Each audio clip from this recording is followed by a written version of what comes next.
Hello, mga kamaster, maraming salamat po sa lahat ng tumatangkilik ng ang nag-iisang tagapagmana. Paki-follow and subscribe mga master para sa mga susunod pang mga kabanata.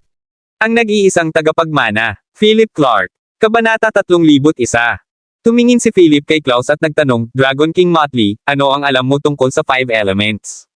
Pagkatapos magnilay-nilay, sinabi ni Klaus, Young Patriarch Clark, ang 5 elements ay hindi isang simpleng puwersa. Ilang dekada na ang nakalipas, ang 5 elemento ay pinahahalagahan sa sekular na mundo at sa mundo ng disipulo. Ang lahat ng mga disipulo sa mundo ay nagmula sa 5 elemento. Ano? Ang lahat ng mga disipulo sa mundo ay mula sa 5 elemento. Kumunat ang noo ni Philip. Tumango si Klaus at sinabing, tama. Bago ang pag-unlad ng Nonagon at bago pa maging matatag ang mundo ng mga alagad, lahat ng mga alagad sa mundo ay mula sa 5 elemento at sumusunod sa mga tuntunin at aral ng 5 elemento. Ang 5 elemento rin ang pinakamalaking paaralan ng mga disipulo sa bansa. Gayunpaman, binuksan ng 5 elemento ang mirror seal sa Stargate ng Cockley Mountain nang walang pahintulot, na naglalayong gamitin ang kapangyarihan ng Stargate upang palakasin ang kanilang mga katawan. Naging sanhi ito ng pagtagas ng kapangyarihan ng Stargate at humantong sa isang trahedya kung saan ang mga nilalang mula sa kabilang baybayin ay sumalakay sa mundong ito. Dahil sa pangyayaring iyon, nakita ang 5 elemento bilang isang kaaway ng mundo. Maya-maya, humakbang pasulong ang iyong ama at nag-iisang pinahihit ang tubig. Pinangunahan pa niya ang 12 ng mga tagasunod upang muling aisil ang Stargate. Pagkatapos noon, ang iyong ama ay pumasok sa Nonagon, inayos ang mga alitan sa mundo ng mga disipulo, at nagtakda ng isang sistema ng mga tuntunin. Nang marinig ito, napabuntong hininga si Philip at ang iba pa.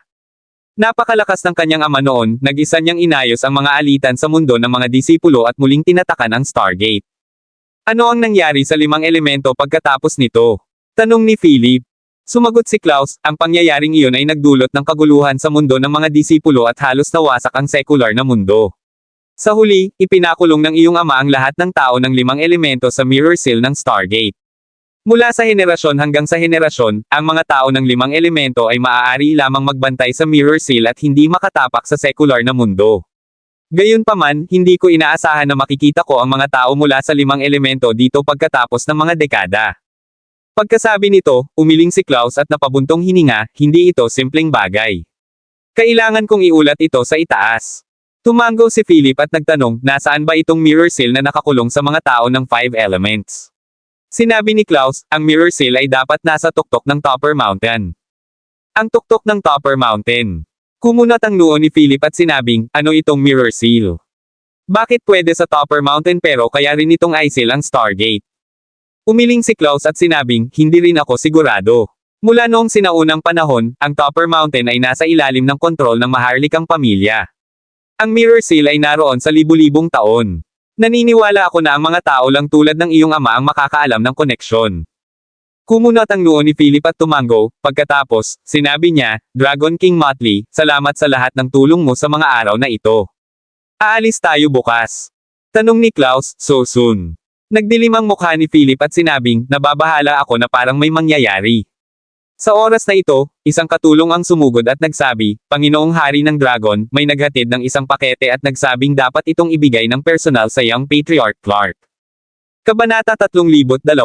Kumunat ang noo ni Philip at tumayo. Maya-maya lang, may ipinasa sa kanya ang katulong. Ito ay isang liham. Isang liham sa panahong ito. Bakit hindi isang tawag sa telepono? Binuksan ni Philip ang sobra at inilabas ang sulat sa loob. Matapos basahin ang ilang mga linya, ang galit ay bumalot sa kanya. Damn it, Silva Larsen, hinihiling mo. Galit na ungol ni Philip. Nagmamadaling nagtipon si Fennel at ang iba pa at nagtanong, ano ang problema? Inihagis ni Philip ang sulat kay Fennel. Sinulyapan ito ni Fennel, at puno rin ng galit ang kanyang mga mata. Ito, nagbago ang ekspresyon ng mukha ni Fennel. Ang mukha ni Philip ay puno ng galit at malamig na layuning pagpatay. Sabi niya, pumunta tayo sa pamilya Larsen ngayon. Napakasimple ng nilalaman ng liham. Si Silva Larsen, ang pinuno ng pamilya Larsen, ay naglagay kay Hogan, Cynthia, at sa iba pa sa ilalim ng house arrest. Ang higit na ikinagalit ni Philip ay ang kanyang lolo ay nasa kritikal na kondisyon, ngunit talagang pinalibutan ni Silva ang bakuran ng kanyang lolo at pinigilan si Hogan at ang iba pa na bisitahin siya. Nagsimula pang ang talakayin ng buong pamilya Larsen ang sitwasyon pagkatapos ng pagpanaw ng matanda. Ang pamilya Larsen ay malapit ng mag-alsa. Galit na galit si Philip at iniwan ang pribadong villa ni Klaus kasama ang lahat. Si Klaus ay walang oras upang gumawa ng mga pagsasaayos at maaari lamang hilingin sa isang tao na ipadala si Philip at ang iba pa sa isang maliit na paliparan sa malapit. Siyempre, kailangan munang manatili ni Layla kasama si Klaus at may maghahatid sa kanya pabalik sa Heavenly Court pagkalipas ng ilang araw. Bago sumakay si Philip sa eroplano, sinulyapan niya si Klaus at sinabing, Dragon King Motley, iiwan ko si Layla sa iyong mabuting mga kamay. Sabi ni Klaus, syempre. Mangyaring makatiyak, young Patriarch Clark. Tumango si Philip at sinulyapan ang Mystic City. Ilang sandali, may nakita siyang berdeng sword light sa di kalayuan. Kaya, yumuko ng malalim si Philip sa direksyong iyon bago siya sumakay sa isang pribadong eroplano at umalis sa Mystic City. Makalipas ang kalahating araw, Larsen Manor. Nakaupo si Silva sa pangunahing upuan sa bulwagan ng manor sa sandaling ito. Ang kanyang mga mata ay malamig, at ang kanyang kilos ay kahanga-hanga. Sa pagtingin sa mga miyembro ng pamilya Larsen sa bulwagan, same time niyang sinabi, nasa kritikal na kondisyon ang Grandmaster. Ngayon, ang kailangan nating gawin ay magpasya sa kinabukasan at direksyon ng pamilya Larsen. Nagkatinginan ang mga miyembro ng pamilya Larsen. Patriarch, ano ang balak mong gawin? May tumayo at nagtanong sa sandaling ito. Malamig na sabi ni Silva, napakasimple. Bago ito, umasa ang pamilya Larsen sa pamilyang Clark ng Arcadia Island, ngunit ngayon, hindi na sila ang una kong pag-asa. Dapat tayong magpasya sa lalong madaling panahon kung sino ang susunod na susundan ng pamilya Larsen, at kung kaninong panig ang dapat nating panindigan upang makahanap ng posisyon sa magulong mundo sa hinaharap. Nang marinig ito, nagpahayag ng pagkagulat ang mga miyembro ng pamilya Larsen. Siyempre, marami sa mga taga-suporta ni Silva ang kasama nila. Ang mga mukhang nagulat ay mga taga-sunod ng Grandmaster na ngayon ay naalala sa pamilya Larsen. Patriarch, gusto mo ba talagang talikuran ang pamilya Clark ng Arcadia Island? Sila ang pinakamalaking pamilya sa mundo ngayon, at ang kanilang mga mapagkukunan sa pananalapi at kapangyarihan ay magagarantiyahan ang pamilya Larsen ng isang lugar sa mga oras ng kaguluhan sa hinaharap. Isang kinatawan ng mas matandang henerasyon ng pamilya Larsen ang nagsalita sa sandaling ito. Tumingin si Silva sa matanda at sinabing, Tito Jean, hindi mo naiintindihan. Ang pamilya Clark ay hindi na kayang tulungan ang kanilang sarili ngayon. Sa hinaharap na pagtatalo ng mga pangunahing puwersa, ang pamilya Clark ay maaaring walang kapasidad na pangalagaan ang pamilya Larsen. Kung hindi dahil sa pamilya Clark noon, hindi sana napatapon ang pamilya Larsen sa bansa at napunta sa kinalalagyan natin ngayon. Bagamat malaki ang naitulong ng pamilya Clark sa amin, natigil ito simula nang umalis si Tita Charlotte. Hindi na kami makakapit sa mga patakaran at makasama ang pamilya Clark. Dapat tayong humingi ng bagong suporta. Kabanata 303. Pagkatapos magsalita ni Silva, sinabi rin ni Nash at Zane sa tabi niya, tama si Silva. Ngayon, ang pamilya Larsen ay kailangang maghanap ng bagong pag-unlad upang mabuhay sa magulong panahon na susunod. Ngayon, tinipon namin ang lahat para pag-usapan at magpasya. Pagkatapos magsalita ni Zane, nagkatinginan ang nakatatandang henerasyon ng pamilya Larsen at nag-usap sa mahinang boses. Sa wakas, sinabi ng matandang unang nagsalita, Patriarch, gusto naming makita ang Grandmaster at tanungin ang kanyang opinyon. Nang marinig ito, napakunot ang noo ni Silva kasabay ng pagkislap ng lamig sa kanyang mga mata. Pagkatapos, ngumiti siya at sinabing, Tito Jean, ang Grandmaster ay may malubhang karamdaman at wala siyang makitang sinuman. Ang aking mga salita ay kumakatawan sa kanyang opinyon. As you know, miss na ni Grandmaster si Tita Charlotte. Minsan niyang nilinaw na gusto niyang humiwalay ang pamilya Larsen sa pamilya Clark at hanapin ang sarili nating pag-unlad. Nang marinig ito ng matanda, sumimangot ang matanda, umiling, at sinabing, hindi talaga ako naniniwala na sasabihin ng Grandmaster ang ganoong bagay. Sana ay maimbitahan mong lumabas ang Grandmaster at hayaan siyang magsabi sa amin ng harapan. Hanggat naririnig namin ito mula sa kanya, gagawin namin ang aming makakaya upang matulungan ka. Bang! Biglang inilagay ni Zane ang teacup sa kanyang kamay sa mesa at malamig na sinabi, Uncle Jean, you must be senile. Nilinaw ni Silva na ang Grandmaster ay nasa kritikal na kondisyon ngayon at wala sa tamang kondisyon para tumanggap ng mga bisita. Ang opinyon ni Silva ay kumakatawan sa opinyon ng Grandmaster. Nagdududa ka ba sa sinabi ni Silva? Nag-iba ang ekspresyon ng matanda habang nakatingin sa iba nang nakakunot ang noo. Tito Jean, alam ko kung ano ang iyong ikinababahala, ngunit siguraduhin mong ginagawa ko ito para sa kapakanan ng pamilya Larsen. Ang aking opinyon ay kumakatawan sa opinyon ng Grandmaster. Kung pipilitin mong makita ang Grandmaster, maaari mo. Sabi ni Silva at nag-wave ng kamay. Mga bantay, dalhin si Uncle Gene para makita ang Grandmaster. Sa kanyang utos, 2 ganap na armadong gwardya mula sa pamilya Larsen ang humakbang. Tumango si Tio Gene, tumalikod, at umalis kasama ang 2 gwardya mula sa pamilya Larsen. Maya-maya, bumalik ang 2 gwardya na may hawak na isang kahon. Inilagay nila ang kahon sa sahig sa gitna ng bulwagan at binuksan ito. Napatingin ang lahat at biglang naghiyawan sa takot. Tihito ang ulo ni Uncle Gene. Sa isang iglap, naunawaan ng mga taong nakaupo sa bakod. Lumapit si Silva, isinara ang kahon, at sinabing, Tito Gene, bakit mo ginawa ito? Bakit mo pinatay ang Grandmaster? Hindi dapat labagin ang mga alituntunin ng pamilya. Habang sinasabi niya iyon, sinulyapan ni Silva ang lahat at malamig na sinabi, natanggap na ni Uncle Gene ang kanyang parusa sa kanyang pagtatangka na patayin ang Grandmaster. Kung sino man ang may anumang pagtutol, maaari mo silang itaas ngayon. Isasama kita para makilala ng personal ang Grandmaster. Ilang sandali pa ay natahimik ang mga tagasunod ni Uncle Gene. Kitang-kita ang sitwasyon. Masisiraan ng ulo ang sinumang tumayo sa oras na ito. Hahaha. Tumawa si Silva at sinabing, very well. Dahil sumasang-ayon ang lahat, ipinapahayag ko na ang pamilya Larsen ay ganap na hihiwalay sa pamilya Clark. Gayunpaman, sa sandaling ito, isang dagindong ang nagmula sa pintuan. Silva Larsen, nasaan ang lolo ko at si Cynthia? Kung hindi mo sila ibibigay ngayon, huwag mo akong sisihin sa pagiging bastos ko sa pamilya Larsen. Kabanata 3004. Kasunod ng dagandong na iyon, isang figurang puno ng panginginig ang lumitaw sa pintuan. Sa bulwagan, lahat ay malamig na tumingin kay Philip at sa iba pa habang papasok sila. Pumasok si Philip na madilim ang mukha. Malamig niyang sinulyapan ang lahat bago siya tumingin kay Silva at sinabing, nasaan ang lolo ko? Nasaan si Cynthia? Napakunot ang noo ni Silva nang may sumilay na lamig sa gilid ng kanyang mga mata. Kabog, kabog, kabog. Sa isang iglap, isang pangkat ng mga ganap na armadong gwardya mula sa pamilya Larsen ang sumugod at itinutok ang kanilang mga baril kay Philip at sa kanyang partido. Malamig lang silang sinulyapan ni Philip nang hindi pinapansin. Itinaas ni Silva ang kanyang kamay at sinenyasan ang mga gwardya ng pamilya Larsen na umatras bago siya tumawa at sinabing, hindi ko akalain na babalik ang young Patriarch Clark mula sa Mystic City ng ganoon kabilis. Akala ko magtatagal ka pa ng ilang araw. Ang mga mata ni Philip ay mahigpit, at ang kanyang bibig ay mabangis. Sabi niya, Silva Larsen, huwag mong subukang baguhin ang paksa, tinatanong kita kung nasaan ang lolo ko. Nanlamig ang mukha ni Silva nang marinig ito. Sinabi niya, ang Grandmaster ay may malubhang sakit at sumasailalim sa paggamot at pagpapagaling. Gusto ko siyang makita, malamig na sabi ni Philip. Sa sinabi, biglang tumayo si Nash at malamig na sinabi, pasensya na, young Patriarch Clark, pero walang sino man ang pinapayagang makakita ng Grandmaster ngayon. Nang marinig iyon, tumingin sa gilid si Philip kay Nash at nakangiting nagtanong, iyan ba ang order mo? Malamig na bumantong hininga si Nash at sinabing, young Patriarch Clark, ito ang pamilya Larsen.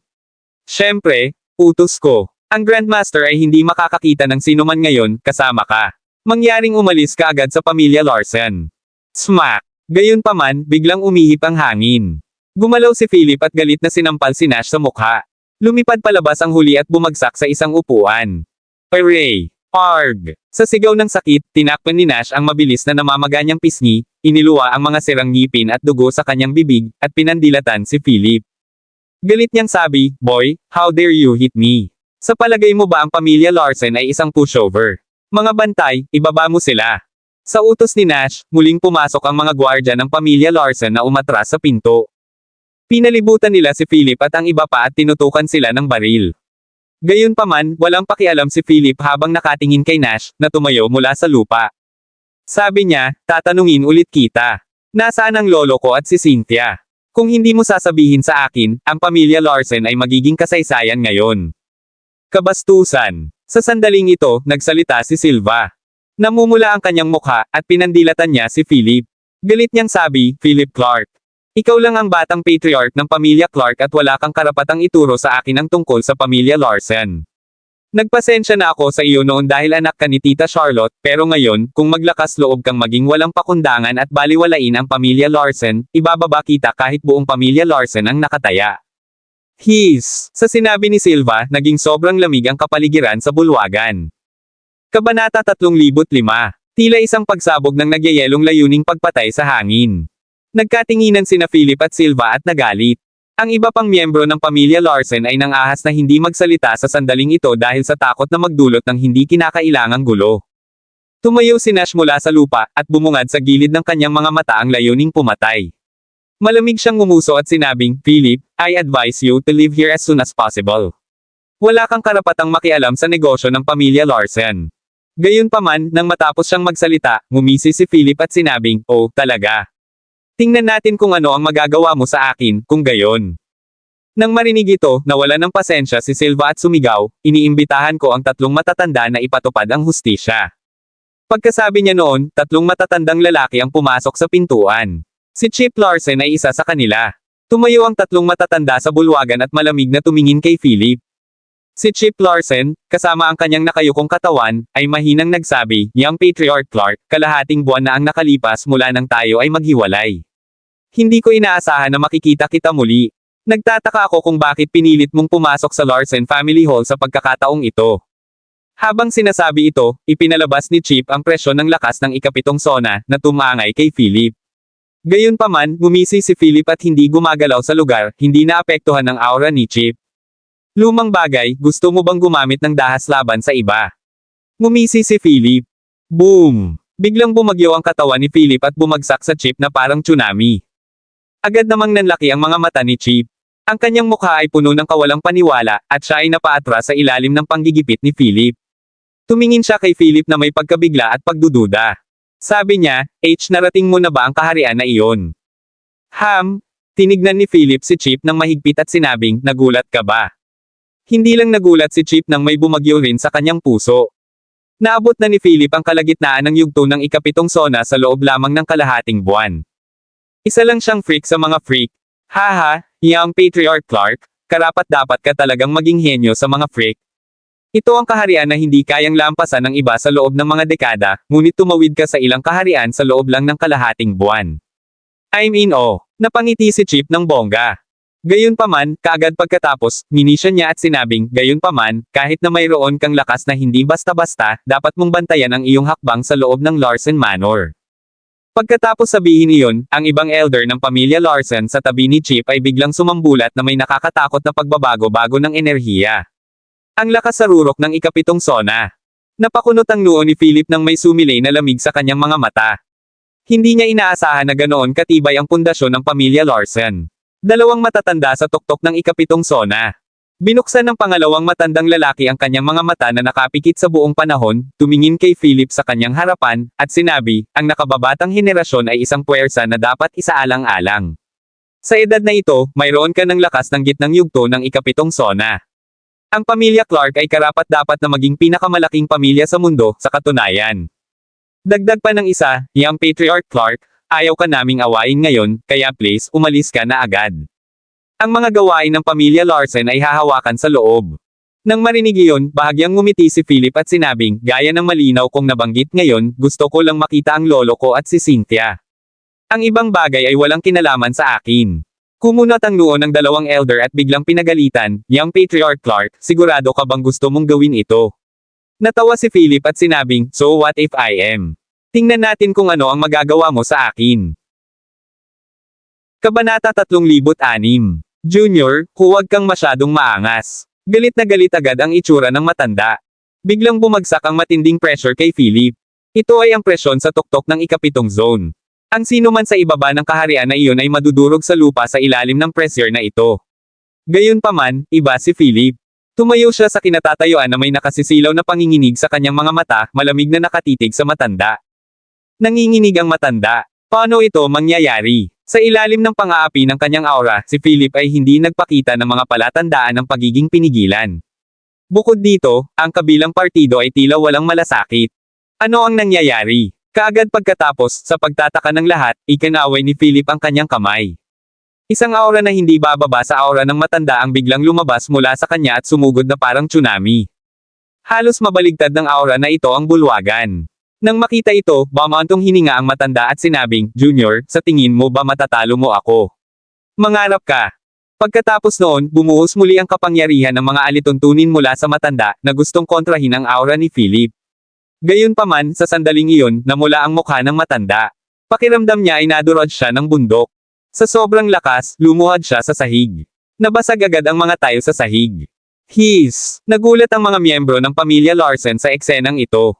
Anong nangyayari dito? Lumuhad talaga si Elder Kirk Larsen kay Philip. Anong nangyari? Bakit bigla itong ginawa ni Elder Kirk? Napatingin ang lahat sa eksenang nasa harapan nila nang may kaba sa mga sandaling ito. Ito ay masyadong surreal. Si Elder Kirk ay may lakas sa tuktok ng ikapitong sona. Sa sandaling ito, natalo siya at lumuhad kay Philip. Nasasaktan din siya at nataranta. Ang lakas at kapangyarihan ng mga panuntunan sa kanyang katawan ay nawala sa sandaling iyon ngayon lang. Ano ba ang nangyayari? Napatulala si Kirk kay Philip. Gaano man siya lumaban, ang bulubunduking panggigipit na iyon ay dumana sa kanya na naging dahilan upang hindi siya makagalaw. Nang makita ito, si Chip at ang isa pang matanda ay agad na nagalit. Sa isang suntok at hampas ng palad kay Philip, galit na sumigaw, "You damned brat, anong ginawa mo?" Nahaharap sa malakas na suntok at hampas ng palad, nanatiling kalmado si Philip at malamig na sinulyapan ang mga pag-atake. Dalawang hampas. Biglang naramdaman ni Chip at ng isa pang matanda ang hindi maipaliwanag na kapangyarihan na agad na naubos ang lakas at kapangyarihan ng mga tuntunin sa kanilang mga katawan. Pagkatapos, lumuhad sila sa harap ni Philip. Bumagsak ang kanilang mga tuhod sa lupa, hindi makagalaw. Nagkagulo. Kabanata 3007. Ang mga miyembro ng pamilya Larsen sa bulwagan ay muling nagulat sa eksenang ito. Kasama si Silva at ang iba pa, lahat ay natulala. Ang lahat ng tatlong tagapag-alaga na matatanda ay nakaluhod sa harap ni Philip sa sandaling ito ay tiningnan ni Philip ang tatlong matatanda at sinabing, "Bahala ka. Dahil handa kang lumuhod, maaari kang lumuhod magpakailanman. Ang yabang mo, anong ginawa mo? Bakit?" Umungol si Chip habang nagpupumilit na tumayo, ngunit kahit anong pilit niya ay walang saysay.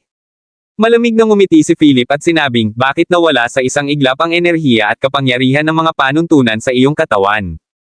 Kumunat ang noo ni Chip at tinitigan si Philip ng masama. Humalaklak si Philip nang hindi nagpapaliwanag ngunit sa halip ay tumingin kay Silva. Sabi niya, "Silva, gusto mo pa ba akong pigilan ngayon?" Galit na galit si Silva, ngunit ang tatlong Guardian Elder ay nakaluhod na sa harap ni Philip, kaya ano pa ang magagawa niya? Bagamat hindi niya alam kung anong masamang pangkukulam ang ginamit ni Philip, ang kasalukuyang sitwasyon ay hindi para sa kanya. Mga bantay, dalhin ang Young Patriarch Clark sa bakuran ng Grandmaster at palayain si Cynthia at ang kanyang pamilya.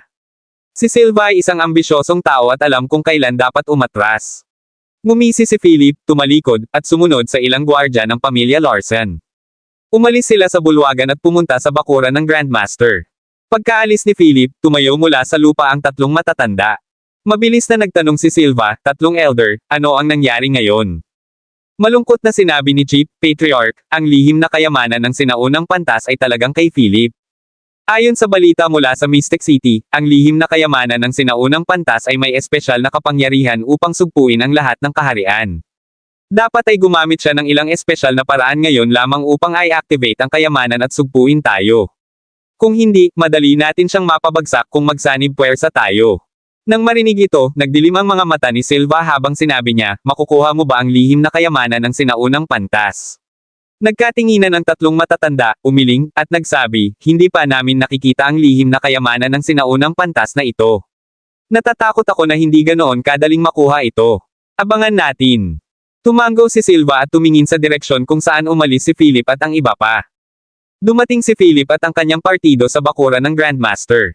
Matapos niyang pumasok sa looban mag-isa, nakita ni Philip ang kanyang lolo na nanghihina na sa kama. "Lolo!" Lumuhad si Philip at tumingin sa kanyang lolo, na mukhang mahina. Kalahating buwan pa lang mula nang huli silang magkita at nagkasakit ng husto ang kanyang lolo.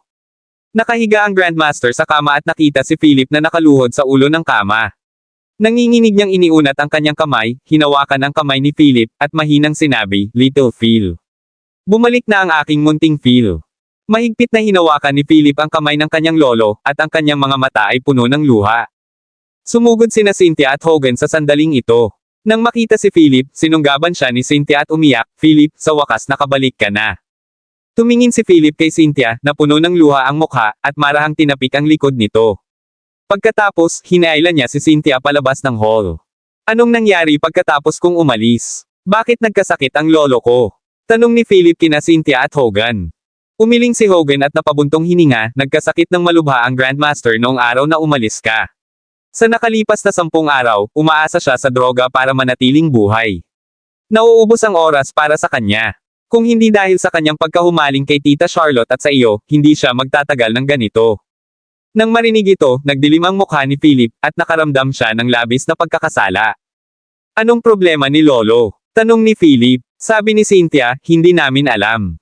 Mahigit 100 sikat na doktor ang nagpatingin sa kanya ngunit walang makapag-diagnose ng kanyang kondisyon. Ang sabi lang nila ay may sakit na siya at wala na siyang masyadong oras. Kabanata 308. Lahat ng mga sikat na doktor na iyon ay hindi ma-diagnose ang kanyang kondisyon. Kumunat ang noo ni Philip at napangiwi. Maya-maya, sabi niya, ilalabas ko si Lolo para magpagamot. Hindi ako komportable na iwan siya sa pamilya Larsen. Nang marinig ito, agad na bumangon si Hogan at sinabing, hinding-hindi. Philip, kung aalisin mo siya, hinding-hindi ka bibitawan ni Silva. Anong ibig mong sabihin dyan? Tanong ni Philip na nakakunot ang noo. Bumantong hininga si Hogan at sinabing, ang Grandmaster ang gulugad ng pamilya Larsen. Kung ilalabas mo siya para gamutin, mapapahiya si Silva at ang iba pa. At saka, ambisyosong tao si Silva. Hindi kanya hahayaang ilabas ang Grandmaster ng ganun-ganun lang. Ang buong pamilya Larsen ay puno ng mga taga-suporta ni Silva. Isang salita mula sa kanya at lahat ay susunod. Nang marinig ito, sumimangot si Philip at sinabing, kailangan ko bang humingi ng pahintulot sa kanya na mailabas ang aking lolo para gamutin? Bumantong hininga si Hogan at sinabing, siya ang Grandmaster ng pamilya Larsen, kung tutuusin. Kung hindi sumasang-ayon si Silva, kahit na ikaw ang batang patriarch ng pamilya Clark, hindi mo siya maaalis sa pamamagitan ng puwersa. Kung hindi, magiging masama ito sa iyo at sa pamilyang Clark. Kailangan mong maunawaan na ito ay ang pamilya Larsen, pagkatapos ng lahat, hindi ang pamilya Clark.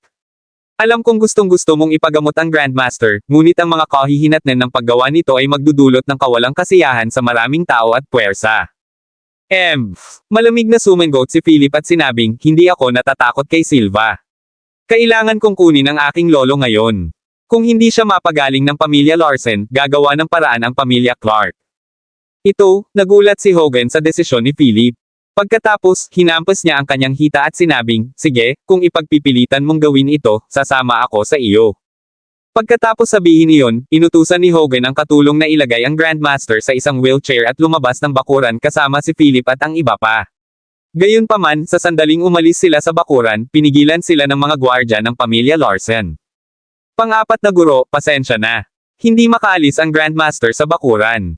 Ito ang utos ng Patriarch, humakbang ang isang gwardya at sinabi. Nang marinig iyon, sumimangot si Hogan at inilagay ang kanyang mga kamay sa likuran niya. Sa kahangahangang kilos ng pang-apat na master ng pamilya Larsen, sumigaw siya, anong ginagawa mo? Itinuturing mo pa ba akong pang-apat na master? Malubha ang sakit ng Grandmaster at gusto ko siyang ilabas para magamot. Umalis ka sa dinadaanan ko. Nagkatinginan ang mga gwardya, bahagyang yumuko, at nagsabi, ika-4 na guro, ang patriarka ay nag-utos na ang Grandmaster ay hindi makaalis sa bakuran. Mayroon kaming mga doktor sa bahay. Mangyaring ibalik ang Grandmaster sa loob at huwag gawing mahirap ang mga bagay para sa amin.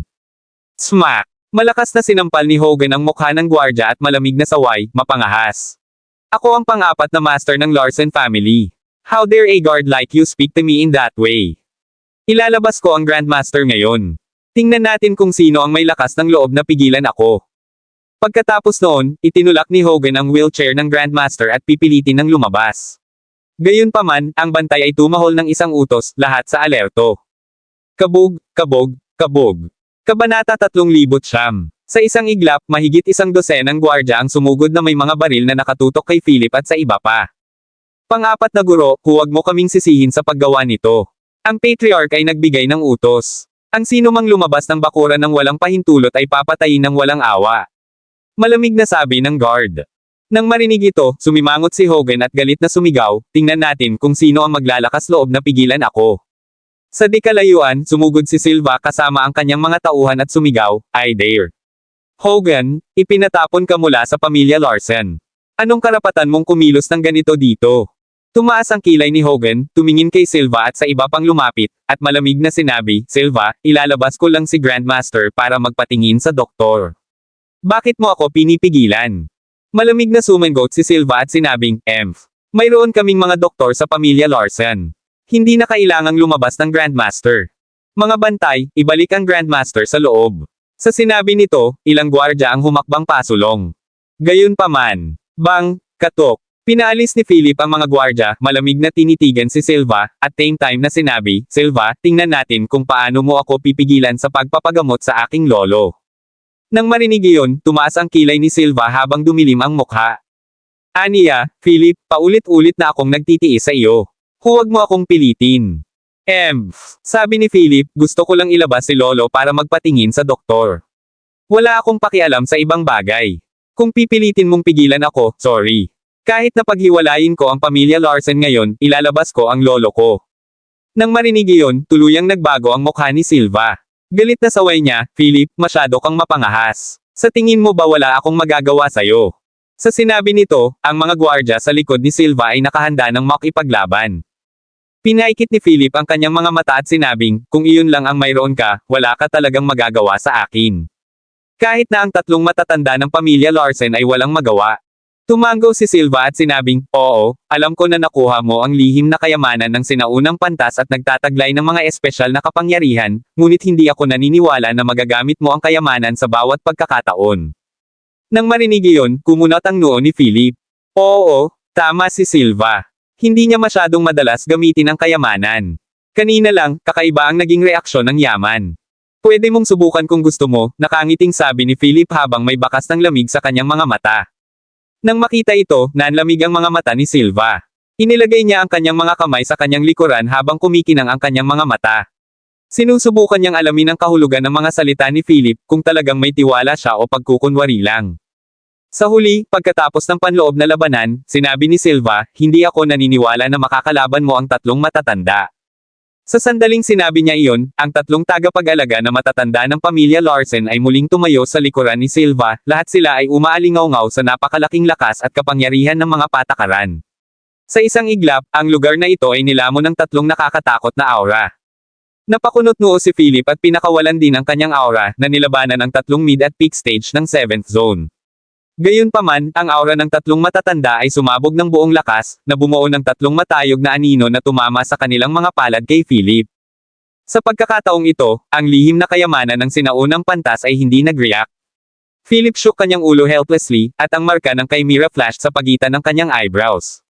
Boom! Isang higanteng Chimera ang lumitaw sa likuran niya na may dagandong, iniunat ang mga kamay nito, at nakipaglaban sa tatlong palad mula sa tatlong anino. Dumagundong! Ang lupa ay yumanig, at isang malakas na bagyo ng enerhiya ang sumabog sa hangin. Ang mga anino ng tatlong matanda ay napaatras ni Philip at ng higanteng Chimera. Junior! Mamatay! Galit na sigaw ni Chip at inatake si Philip. Kabanata 3010. Nakalaban na ni Philip si Chip noon, kaya medyo pamilyar siya sa mga paraan ng pag-atake ni Chip. Siya ay umungal, at ang green pick sword sa kanyang kamay ay nakasilaw ng maliwanag. Isang malaking sword formation ang bumaba mula sa langit at tinakpan ang buong Larsen Manor. Ang Chimera Giant sa likod ni Philip ay naglabas din ng dalawang anino ng green pick sword mula sa sword formation gamit ang dalawang kamay. Sa isang dagandong, hinampas nito si Chip na lumapit na may kasamang anino. Dumagundong! Sinuntok ng anino ni Chip ang espadang nilaslas ng Chimera Giant. Isang nakakatakot na enerhiyang bagyo at mga kislap ng espada ang sumabog sa hangin. Ang enerhiya ng berdeng espada ay kumalat sa lahat ng dako habang pinutol ng espada ang isa sa mga braso mula sa anino ni Chip.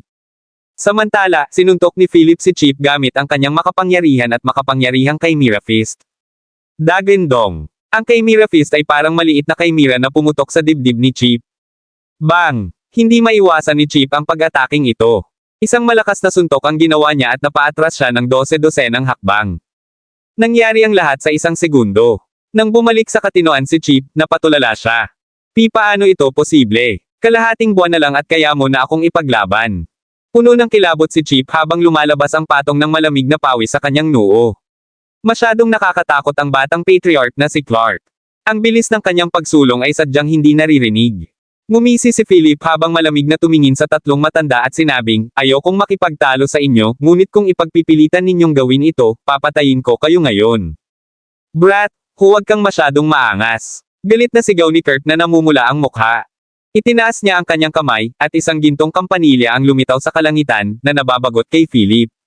Ang gininto ang kampanang ito ay kumikinang sa isang nakakatakot na puwersa na maaaring sugpuin ang lahat ng bagay sa mundo. Gayunpaman, itinaas ni Philip ang kanyang kilay at walang galaw na tumingin sa paparating na gintong kampana. Ikinawit niya ang kanyang daliri at lumitaw ang isang berdeng sword formation sa kalangitan.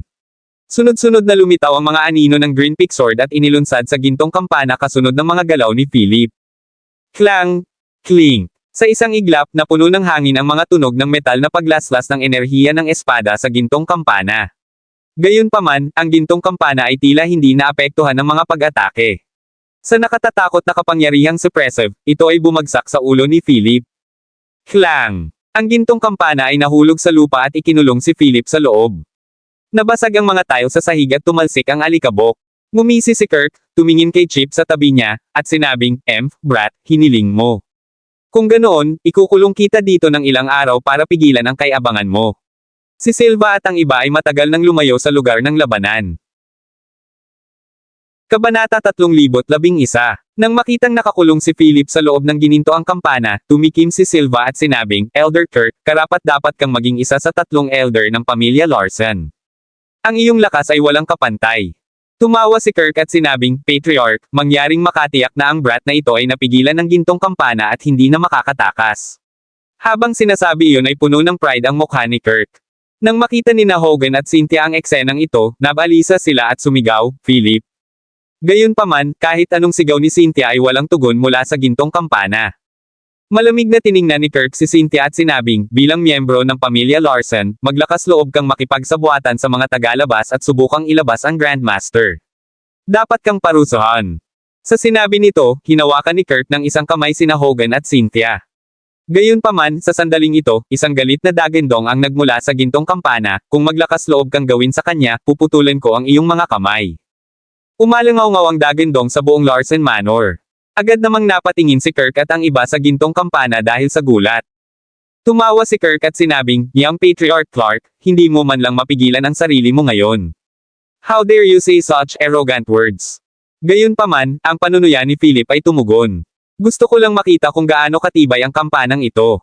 Sa sinabi nito, Klang! Sinuntok ni Philip ang dingding ng gintong kampana mula sa loob. Sa isang iglap, naiwan ang bakas ng kanyang kamao sa dingding. Klang! Isa pang suntok, klang, kling. Sunod-sunod na umalangaw-ngaw ang mga suntok. Nagdilim ang mukha ni Kirk habang nakatitig sa gintong kampana na may 12-dosenang marka ng kamao na binasag ni Philip mula sa loob. Galit siyang sumigaw, Junior, walang kabuluhan ang iyong mga pagsisikap. Ang aking gininto ang kampana ay isang malakas na sandatang mahika na kaakibat ng kapangyarihan ng mga panuntunan. Kung wala kang lakas na labagin ang mga patakaran sa isang suntok, huwag mong isipin na tumakas mula sa kampana.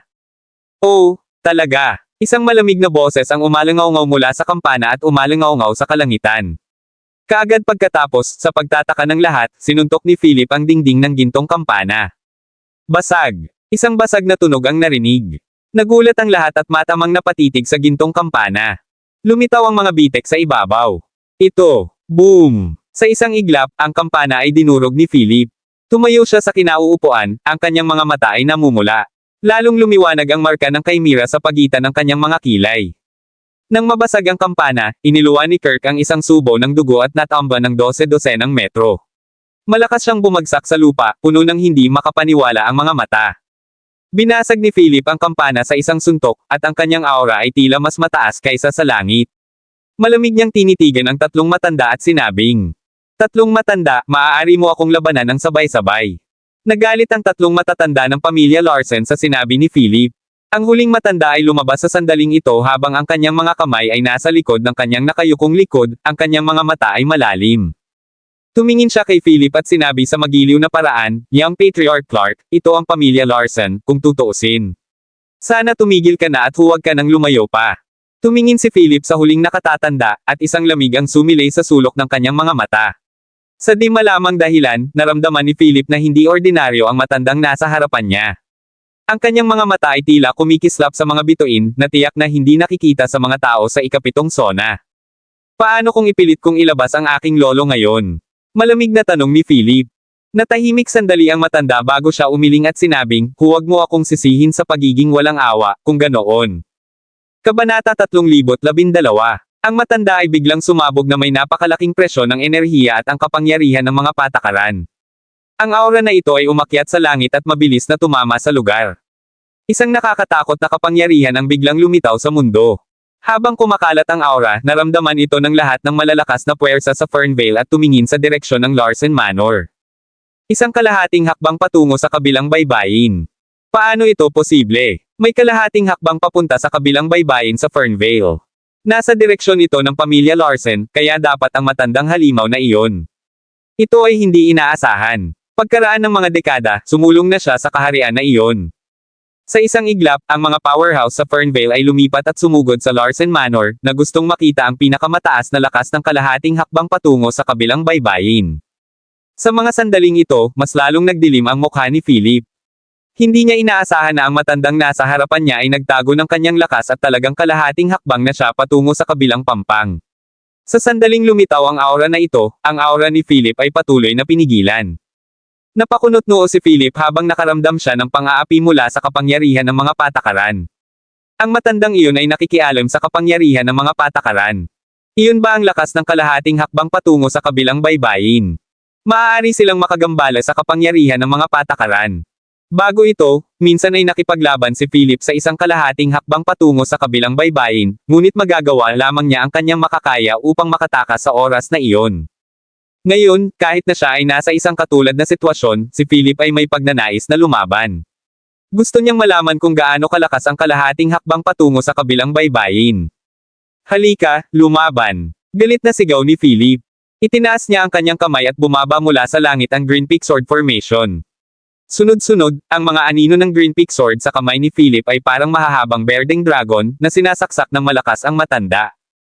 Pinaikit ng matanda ang kanyang mga mata na may bahagyang ngiti sa kanyang bibig at sinabing, "Young Patriarch Clark, kahit na malakas ka, ang agwat sa pagitan ng ikapitong sona at kalahating hakbang patungo sa kabilang baybayin ay napakalaki. Ito ay isang pag-unawa at pag-unawa sa mga patakaran. Bagamat mayroon kang lakas ng ikapitong sona, hindi ka naiiba sa mga ordinaryong tao sa akin." Pagkasabi nun ay nagtaas ng kamay ang matanda. Biglang, ang mga ulap sa kalangitan ay bumuo ng isang ulap na taybak at nilaslas ang berdeng dragon na nilagyan ng berdeng anino ng espada na may puwersang nakakabasag ng lupa. Dumagundong. Dinurog ng Cloud Sword ang Green Peak Sword Dragon at binasag ang Green Peak Sword Formation sa kalangitan gamit ang isang espada. Malaki ang kaguluhan at walang hangganan ang kapangyarihan. Ang nakakatakot na pagbabago-bago ng enerhiya ay kumakalat sa lahat ng direksyon. Ang Green Peak Sword Formation ni Philip ay nabasag sa isang suntok. Kumunat ang noo niya na baka sa mga mata niya ang pagtataka. Hindi niya inasahan na magiging ganoon kalakas ang kalahating hakbang patungo sa kabilang baybayin. Ang kanyang Green Peak Sword Formation ay nabasag sa isang suntok lamang. Young Patriarch Clark, gusto mo pa bang lumaban? Nakatayo pa rin ang matanda habang nasa likod ang mga kamay, malamig na nakatingin kay Philip. Kumunat ang noo ni Philip, at mas lalong lumiwanag ang marka ng Chimera sa pagitan ng kanyang mga kilay. Siya ay umungal habang ang kanyang katawan ay umaapoy sa pulang apoy. Ang higanteng Chimera sa kanyang likuran ay umungal din sa galit sa mga sandaling ito at may hawak na isang nagninangas na espada ng Chimera sa kamay nito. Slash! Kabanata 3013. Philip roared at itinaas ang kanyang kamay sa isang laslas galaw. Ang higanteng Chimera sa likod niya ay nilaslas ang matanda gamit ang Chimera Sword. Sa malaking kaguluhan, ang malaking Chimera Sword na may nagngangalit na kapangyarihan ng apoy ay bumagsak sa galit na parang sinisira ang mundo. Nagtaas ng kilay ang matanda, at kumikislap ang mga mata. Itinaas niya ang kamay niya at tinuro ang langit. Boom! Sa isang iglap, ang daliri ng matanda ay pumutok sa nakakatakot na mga alituntunin ng enerhiya at humampa sa Chimera Sword na parang tsunami. Boom! Ang kakilakilabot na enerhiya na lumabas mula sa kanyang daliri ay binomba ang Chimera Sword at ang napakalaking enerhiya ng apoy ay sumabog sa lahat ng direksyon. Kasabay nito, ang higanteng Chimera ay umatras ng ilang hakbang at umaatungal na galit na galit. Nakatayo pa rin ang matanda sa parehong lugar na hindi gumagalaw. Hindi niya pinansin si Philip at sinabing, "Young Patriarch Clark, gusto mo pa bang magpatuloy?" Kumunat ang noo ni Philip at gumawa ng magaspang na paghatol. Hindi siya tugma sa matandang ito. Ang sapilitang labanan ay magiging isang patay na dulo para sa kanya. Gayunpaman, ayaw niyang aminin ang pagkatalo. Kinailangan niyang ilabas ang kanyang lolo. Kaya, itinuro lang ni Philip ang lahat ng enerhiya at panuntunan sa kanyang katawan sa gintong markang white marsh sa kanyang braso. Sa sandaling iyon, isang napakalakas na aura ang lumitaw sa mundo. Ang aura na ito ay patuloy na lumaki at tumaas. Ang gininto ang marka sa braso ni Philip ay naging mas maliwanag at mas masigla. Boom! Biglang sumabog ang isang gintong alon mula sa katawan ni Philip. Ang alon ay naglalaman ng mapanirang presyon at ang pinakamataas na kapangyarihan ng maharlikang pamilya. Sa isang iglap, nilampasan nito ang buong Larsen Manor, ang buong Fernvale, at kumalat sa buong bansa. Kahit si Zeus sa sagradong lungsod sa malayo ay naramdaman ang maharlikang panggigipit na ito. Bang! Si Zeus ay nakatalaga sa sagradong lungsod sa sandaling ito. Ang sagradong espada na nakasabit sa trono sa likod niya ay patuloy na umuugong na may malakas na layunin ng espada. Kumunat ang noo ni Zeus at tumingin sa sagradong espada. Isang lamig ang sumilay sa kanyang mga mata nang sabihin niya, ang kapangyarihan ng maharlikang pamilya sa kabilang baybayin. Sa oras na ito, ang lahat ng makapangyarihang nilalang sa kalahating hakbang patungo sa kabilang baybayin sa bansang ito ay naramdaman ang maharlikang presyon na kalalabas lamang sa mundo. Nagulat sila at grabe. Bakit may pressure ang royal family ng kabilang baybayin sa oras na ito? Nakabukas ba ang Stargate? Ito ay Fernvale. Ang panggigipit ng maharlikang pamilya sa kabilang baybayin ay nanggagaling doon. Fernvale. Ang pamilya Larsen. Nasira ba ang daanan na iniwan ng taong iyon? Sa ilang sandali, ang makapangyarihang mga nilalang na kalahating hakbang patungo sa kabilang baybayin at ilang pseudo-realm sa kabilang baybayin ay matamang nakatingin sa direksyon ng Fernvale. Pagkatapos, umalis sila at sumugod sa Fernvale. Sa panig ni Philip, sa sandaling ang maharlikang panggigipit ay lumabas sa kanya, ang matanda sa kabilang banda ay puno ng pagtataka. Nanlaki ang kanyang mga mata nang bumulong siya sa pagkamangha, pressure mula sa kabilang pampang. Paano kaya ito? Imposible talaga. Namutla ang mukha ng matanda sa hindi makapaniwala.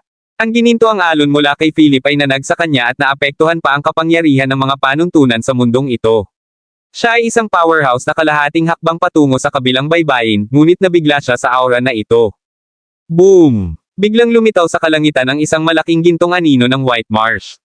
Ang anino ay mukhang napakalabo, at ang buong katawan nito ay ginintoang, ngunit ang tunay na anyo ay natatakpan. Gayunpaman, bagamat isang malabong balangkas lamang ang nakita, ang anino ay mukhang napakahusay na may matinding kahulugan ng sinaunang misteryo na sumasaklaw sa buong kasaysayan. Sa isang iglap lang, ang gintong anino ay nagbigay sa mga tao ng matinding pang-aapi mula sa kaluluwa. Kabanata 3014. Sa isang simpleng sulyap lamang mula sa gininto ang anino, ang matandang kalahating hakbang patungo sa kabilang baybayin ay nanginginig at nakaramdam ng matinding krisis na bumabalot sa kanyang puso. Ang lakas ng aura. Nakakatakot na titig. Tumayo ang matanda sa kinatatayuan, walang lakas ng loob na gumalaw kahit isang pulgada. Nahaharap sa gayong panggigipit, hindi siya makakilos o makagalaw kahit isang pulgada. Ang mga miyembro ng pamilya Larsen sa paligid ay walang iniisip na pagtutol. Paano makakagawa ng gayong panggigipit si Philip? Si Silva at ang iba pang nasa gilid ay puno rin ng pagtataka, na nakatingala sa kahangahangang gininto ang figure sa kalangitan. Ito ay napakalaki. Ang gininto ang anino na iyon ay dapat na walang talo para magkaroon ng ganoong aura. Pinandilatan ni Philip ang matanda at galit na sinabi, "Matanda, nangangahas ka bang labanan ako?" Ang galit na dagandong na ito ay pinalakas ng kahangahangang gininto ang figure at ikinagulat ng lahat. Ang dumadagandong na tunog ay sumugod patungo sa matanda. Puff! Ang Guardian Elder ay dumura ng isang subo ng dugo at pinalipad palabas ng ilang metro bago siya bumagsak ng husto sa lupa. Kuya! Nang makita ito, sumugod sina Chip at Kirk para tulungan ang matanda na bumangon sa lupa habang galit na nakatitig kay Philip. Walang inaasahan na ang isang galit na sigaw ay maaaring magpadala ng kalahating hakbang sa kabilang baybay na lumilipad. Sino ang gintong anino na ito? Anong antas ng lakas ang taglay nito? Si Silva at ang iba pang miyembro ng pamilya Larsen ay sumimangot at nakaramdam ng lamig sa kanilang mga gulugod.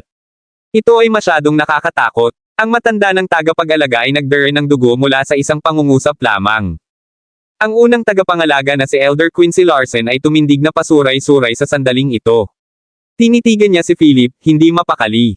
Nasa kalahating hakbang na siya patungo sa kabilang pampang, ngunit napaatras siya ng isang pangungusap lamang ng gintong aparisyon na ito. Nakakakilabot. Ang mga gintong alon ay umaalingaw-ngaw mula sa katawan ni Philip, at ang kanyang aura ay tumaas na para bang ito ay sesubog sa kalangitan. Nang makita ito, napasimangot si Quincy at hindi nang ahas na humakbang pasulong.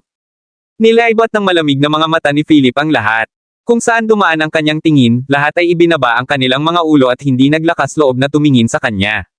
Pagkatapos, tinitigan niya si Silva at sinabing, "Silva, gusto kong ilabas ang lolo ko. Maglakas loob ka bang pigilan ako?"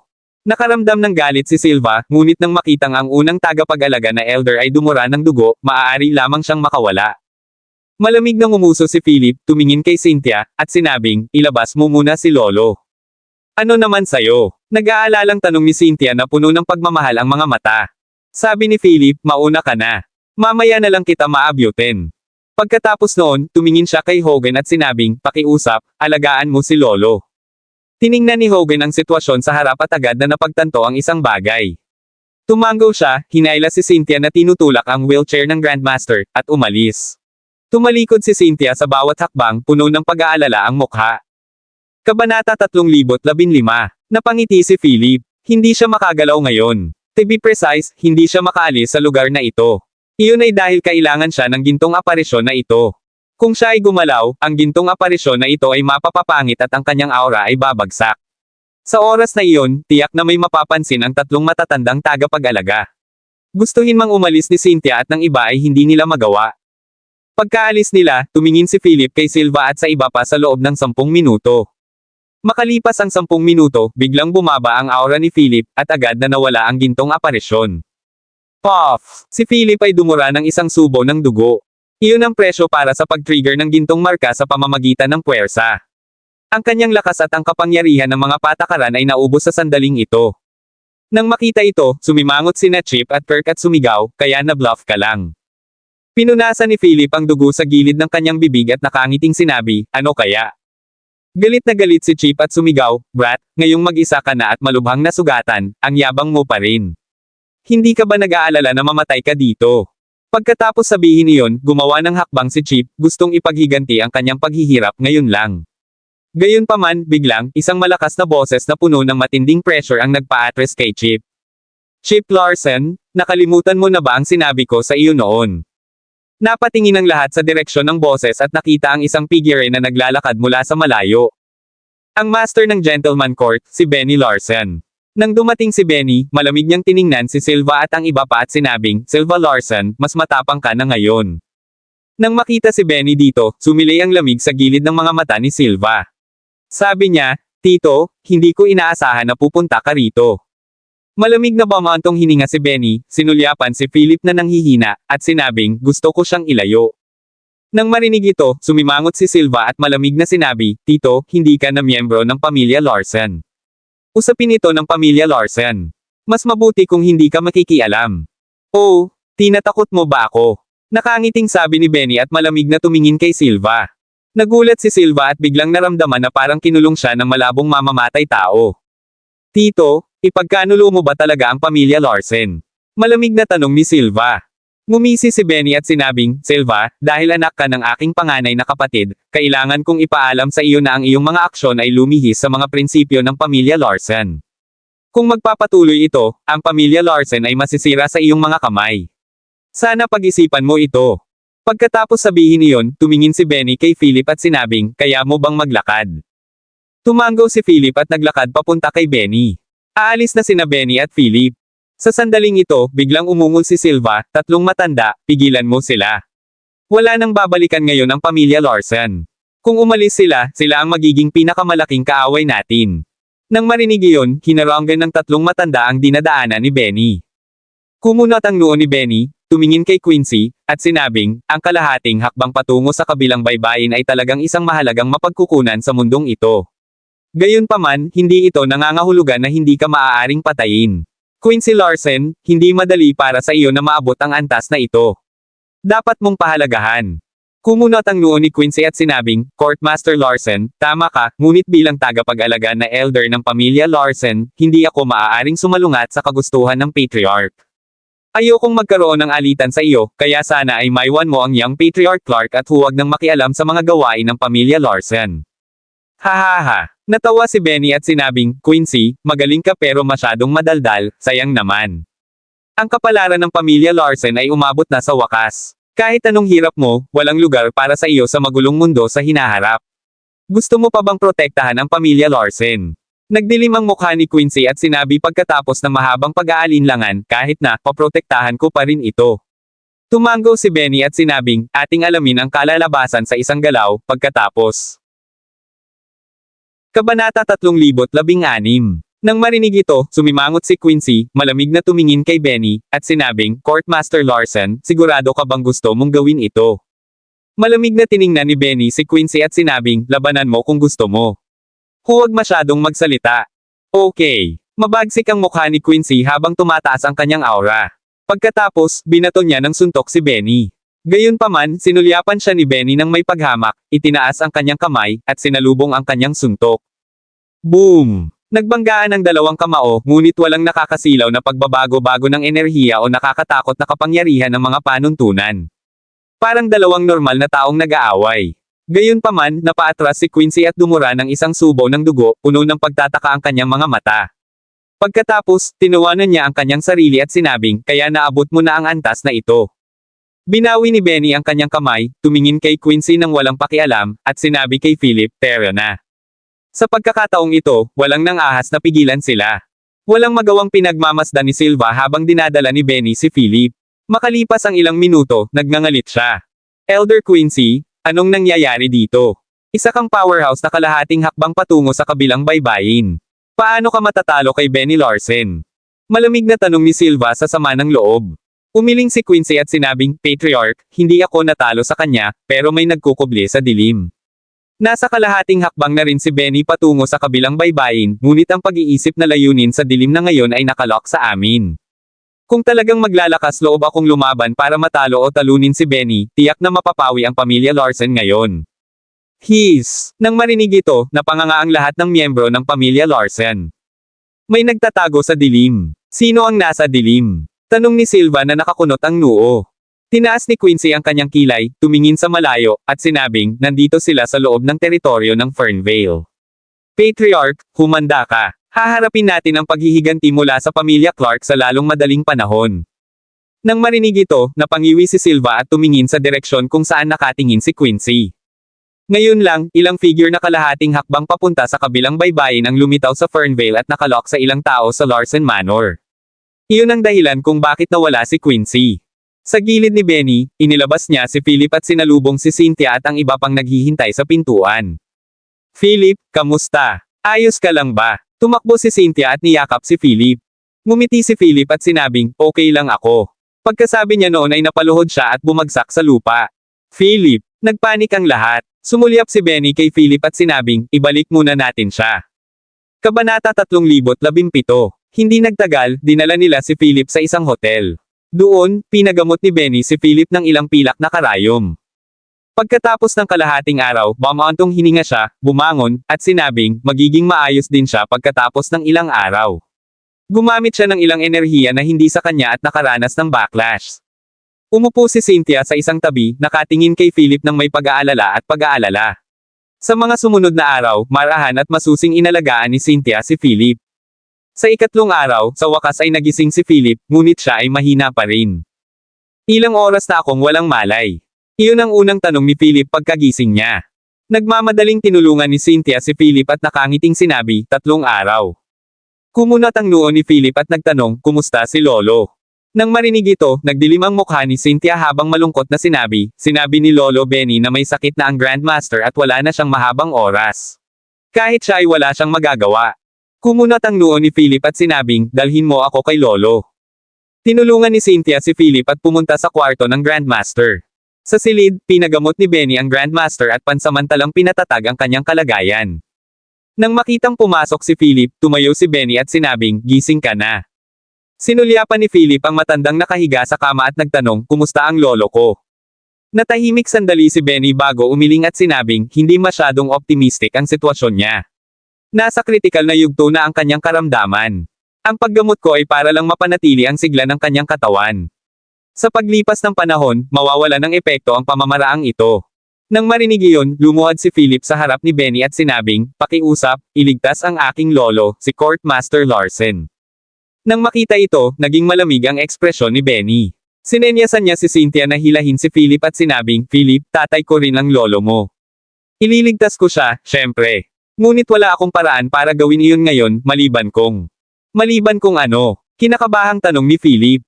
Pinunasan ni Benny ang kanyang mga kamay ng basang tuwalya, lumakad papunta sa malaking French window, tumingin sa madilim na kalangitan sa labas, at sinabing, maliban na lang kung makapasok ka sa Stargate sa kabilang baybayin at hanapin ang hindi namamatay na gamot na ibinalik ng iyong ina sa huling pagkakataon. Hindi namamatay na gamot, napakunot ang noo ni Philip sa pagkalito. Napabuntong hininga si Benny at sinabing, minsan nakapasok ang iyong ina sa lupain sa kabilang pampang at bumalik na may dalang maraming magagandang bagay. Itong walang pagkamatay na gamot ay kabilang sa kanila. Kung gayon, nasaan ang gamot na iyon? Tanong ni Philip. Lumingon si Benny, seryosong tinitigan si Philip, at sinabing, ininom ng tatay mo ang gamot na iyan. Noon, 3 taon nang pumasok sa kabilang pampang ang nanay mo para lang humanap ng gamot sa tatay mo para buhayin siya mula sa bingit ng kamatayan. Natigilan si Philip nang marinig ito. Halos mamatay ang kanyang ama noon. Pumasok ang kanyang ina sa kabilang pampang, natagpuan ang gamot, at iniligtas ang kanyang ama. Ngayon lang niya nalaman ang sikretong ito. Nang makita ang pagbabago sa mukha ni Philip, sinabi ni Benny, noon, hindi ka pa pinanganak. Ipinanganak ka noong 1 taon pagkatapos ng pagbabalik ng iyong ina, kaya may katwiran kung hindi mo alam ang tungkol sa mga bagay na iyon. Pero paano nakapasok ang nanay ko sa Stargate? Hindi ba ito sa ilalim ng mahigpit na pagbabantay? Tanong ni Philip. Ipinaliwanag ni Benny, ginamit ng iyong ina ang kayamanan sa lihim na vault ng pamilya Larsen para magbukas ng daanan patungo sa kabilang baybayin. Nang marinig ito, kumunat ang noo ni Philip. Tumingin siya sa kanyang lolo na nakahiga sa kama at sinabing, wala akong nakitang anumang mga pahiwatig tungkol sa lihim na vault ng pamilya Larsen noong nasa Mystic Cave ako sa Mystic City. Ngumiti si Benny at sinabing, iyon ay dahil ang mga pahiwatig ay wala na sa Mystic Cave. Kung gayon nasaan sila? Tanong ni Philip. Umiling si Benny at sinabing, hindi ko alam, baka nanay mo lang ang nakakaalam. Gayunpaman, nag-iwan ng clue ang iyong ina sa ika-6 na zona ng Stargate ng Nonagon. Kung gusto mong malaman ang mga pahiwatig sa vault, maaari kang pumunta doon. Ang ika-6 na zone. Biglang naalala ni Philip na minsang may iniwan ang kanyang ina sa ika-6 na zona. Maaaring ito ang mga pahiwatig sa sekretong vault. Kabanata 3018. Naging seryoso ang ekspresyon ni Philip. Ang bagay na naiwan ng kanyang ina ay nasa ika-6 na zona. Ang multi-orb na makakapagpagaling sa Golden Blood Syndrome ni Win ay tila konektado din sa Nonagon. Kasama rin sa pamilya Lovelace sa Cockley Mountain ang memory chip ni Win. Ang lahat ay nauugnay sa Cockley Mountain, sa Nonagon, at sa Stargate sa Cockley Mountain. Matagal na nanahimik si Philip bago niya sinulyapan ang kanyang lolo na nakahiga sa kama at nagtanong, kung maaari akong pumasok sa kabilang baybayin upang kunin ang hindi namamatay na gamot, gaano katagal ang aking lolo?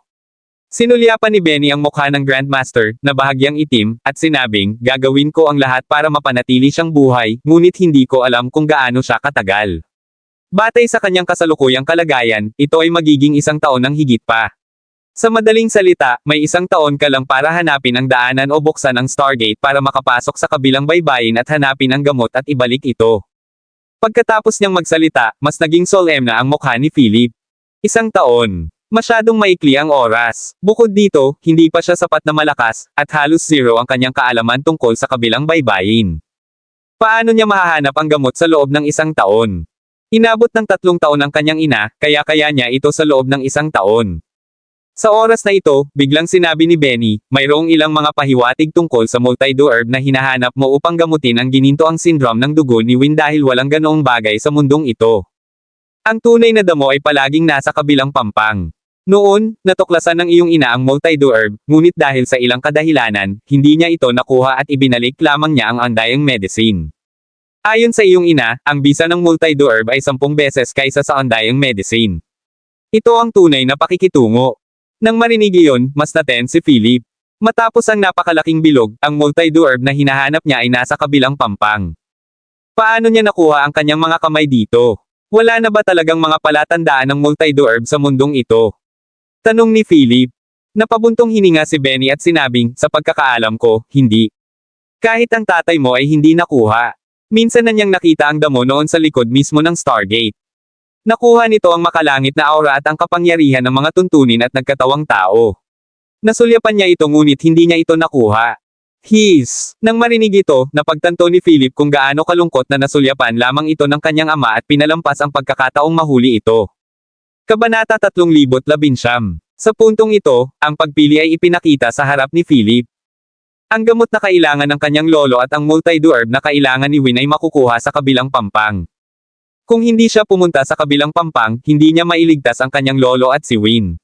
Bukod dito, noon pa man ay nais ni Philip na maunawaan ang mga lihim ng kabilang baybayin. Kung hindi, ang sibilisasyon ng mundong ito ay malaon o masisira ng lupain sa kabilang baybayin. Matapos ang mahabang katahimikan, hindi pa nakapagdesisyon si Philip kung paano haharapin ang susunod na sitwasyon. Kahit anong gawin niya, kailangan muna niyang pumunta sa 6th zone ng Stargate sa Cockley Mountain para makuha ang naiwan ng kanyang ina noon. Tiningnan ni Benny ang seryosong mukha ni Philip, tinapik siya ng mahina sa balikat, at sinabing, ang iyong pagpili ay tumutukoy sa kapalaran ng mga taong pinapahalagahan mo at gayon din sa iyong kapalaran. Sa puntong ito, hindi ko na mahuhulaan ang iyong kapalaran.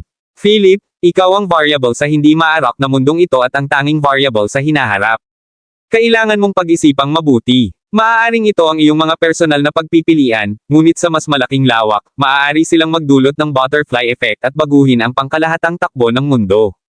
Pagkasabi nun ay lumabas na ng kwarto si Benny. Umupo si Philip sa sofa at sinulyapan ang matandang nakahiga sa kama at nasa tabi niya si Cynthia. Philip, pupunta ka ba talaga sa kabilang baybayin? Tanong ni Cynthia.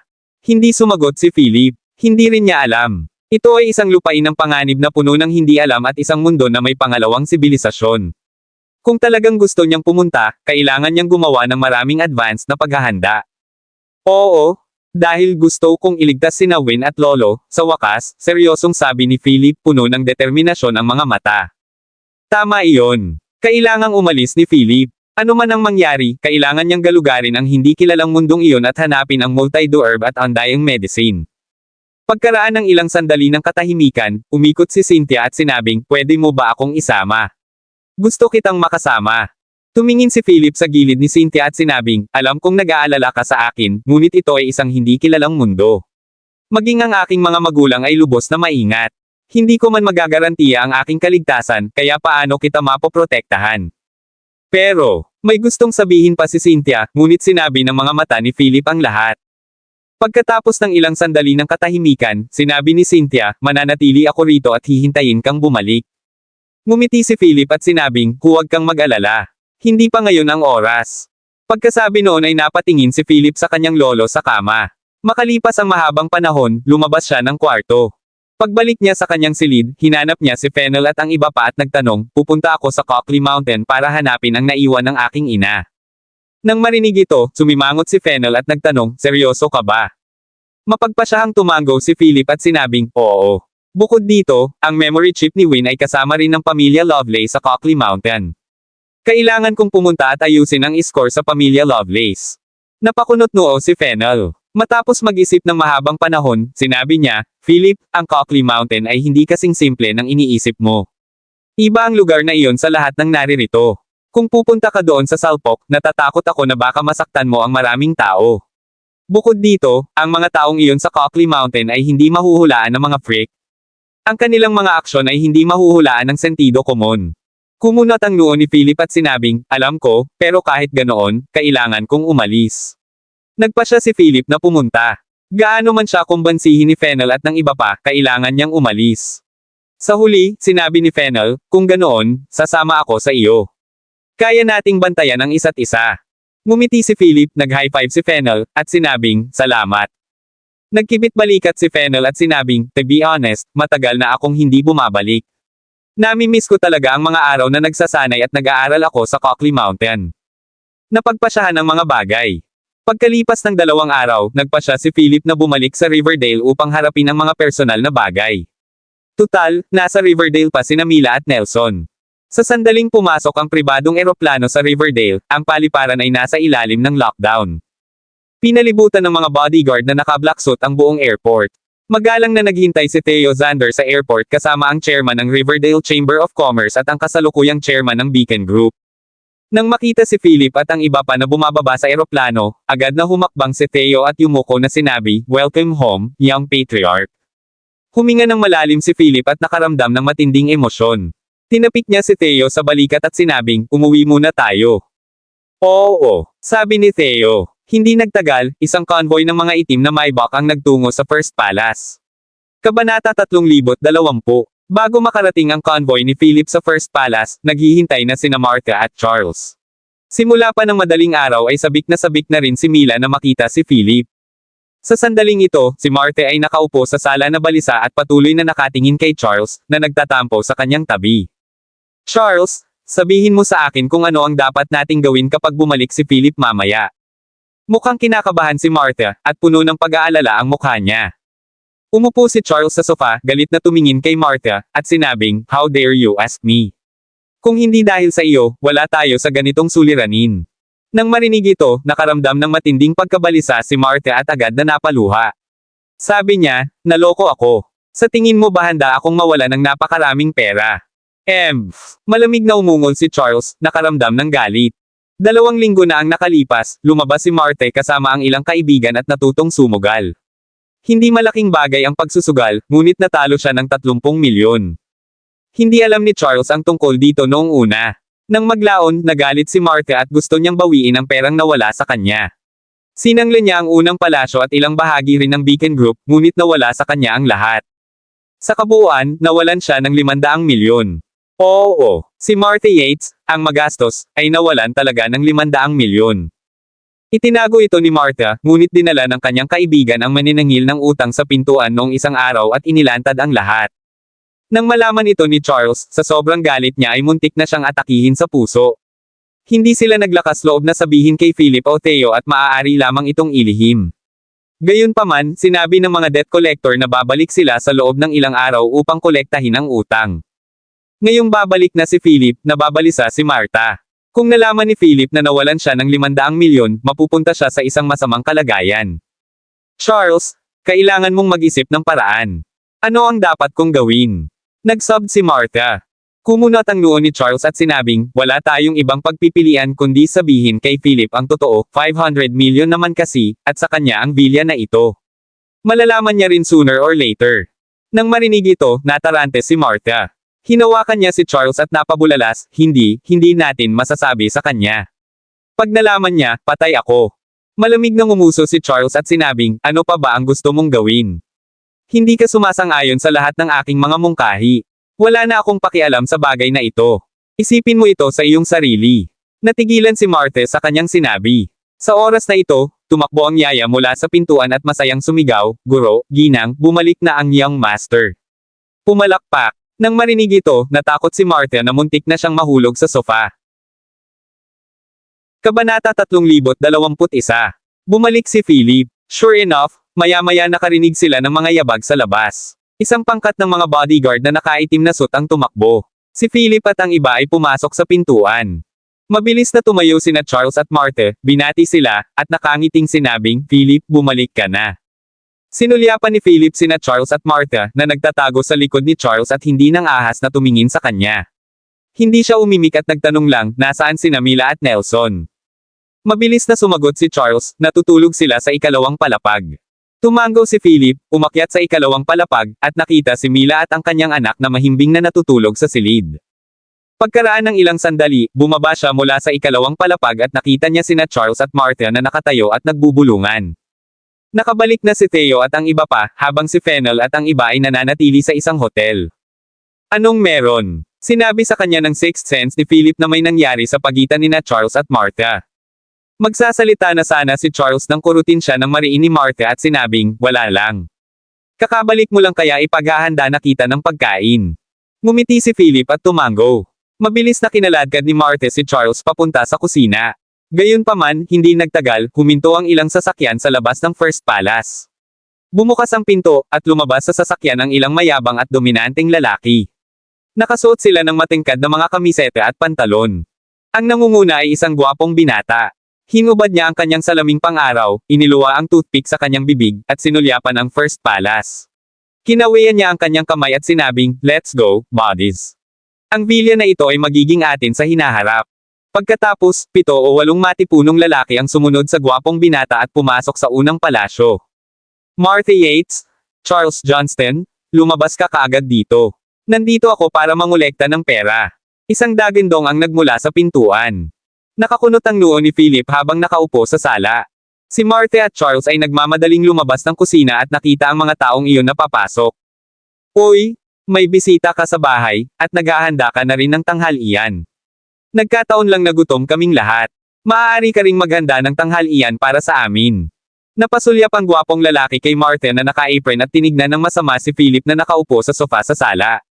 Lumapit siya, umupo sa gilid, kinuha ang tasa ng tsaa sa mesa, at uminom. Ang iba ay sunod-sunod ding naglakad papunta sa sala. Nang makita ito, natakot si Marte kaya nanghina ang kanyang mga tuhod.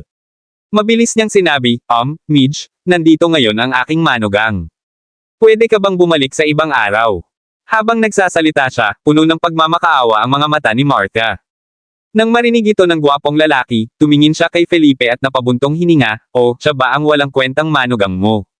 Si Midge ay hindi isang lokal, kaya wala siyang gaanong alam tungkol kay Riverdale at mas kaunti pa tungkol kay Philip. Nabalitaan na lang niyang wastrel ang manugang ng pamilya Johnston. Napalunok si Marte nang marinig ang sinabi ni Midge. Oo naman. Smack! Si Philip, na nakaupo sa sofa, ay itinaas ang kanyang kamay at sinampal si Midge, pinaalis siya sa kanyang upuan. Namula ang pisngi niya at ilang ngipin ang natanggal. Hooray! How dare you hit me? Alam mo ba kung sino ako? Hinawakan ni Midge ang kanyang pisngi at bumangon mula sa lupa na may masamang ekspresyon. Ang kanyang mga kaibigan ay naglabas ng mga punyal mula sa kanilang mga baywang at itinutok ang mga ito kay Philip. Walang pakialam na nagbuhos ng tsaa si Philip at sinabing, bibigyan kita ng 10 segundo para makaalis dito o ikaw ang magdadala ng kahihinatnan. Poof! Dumura ng dugo si Midge at mariing sinabi, tinatakot mo ba ako? How dare a piece of trash like you act so arrogantly in front of me? Mga kaibigan, baliin ang kanyang mga braso. Sa utos ni Midge, 7 o 8 matipunong lalaki ang umungal at sinugod si Philip. Beef! Putok! Putok! Gayunpaman, sa isang iglap, lahat ay pinalayas. Nakahiga sila sa sahig na putol ang mga braso at binti, walang humpay na umaangal. Pagkatapos, malamig na tiningnan ni Philip si Midge at nagtanong, sabihin mo sa akin kung paano mo gustong mamatay. Kabanata 3022. Labis na natarante si Midge. Nanginginig niyang itinuro si Philip at sumigaw, huwag kang masyadong maangas. Sa tingin mo ba magaling ka dahil lang sa may mga galaw ka? Hayaan mong sabihin ko sa iyo na mayroon akong isang malaking kapatid na lalaki sa likod ko. If you dare to do anything to me, hindi ka niya bibitawan. Natarante si Midge habang nakatingin sa mga kasama niya sa sahig dahil sa takot na baka mabali rin ang mga braso at binti ni Philip. Walang pakialam na tumingin si Philip kay Midge at malamig na nagtanong, mayroon akong 2 tanong. Una, anong ginagawa mo dito? Naisip ito ni Midge at sinabing, para mangolekta ng utang. Kumunat ang noo ni Philip, tumingin kina Martha at Charles na tulala sa gilid, at nagtanong, anong mga utang? Agad na sumagot si Midge, ang iyong biyenan ay may utang sa amin sa pagsusugal na $500 milyong. Ang villa na ito at ang ilang bahagi ng Beacon Group ay sa amin na ngayon. Nandito kami para kolektahin ang mga utang ngayon. Habang sinasabi iyon ay naglabas si Midge ng isang IOU sa kanyang bulsa na may pirma at fingerprint ni Martha. Hanapin mo ang sarili mo. Ang iyong biyenan ay siya mismo ang pumirma nito. Hindi mo maitatanggi ang utang na ito, sabi ni Midge at iniabot ang IOU kay Philip. Philip glanced at ito, at isang ginaw flashed sa sulok ng kanyang mga mata. Nilinggan niya si Martha ng malamig.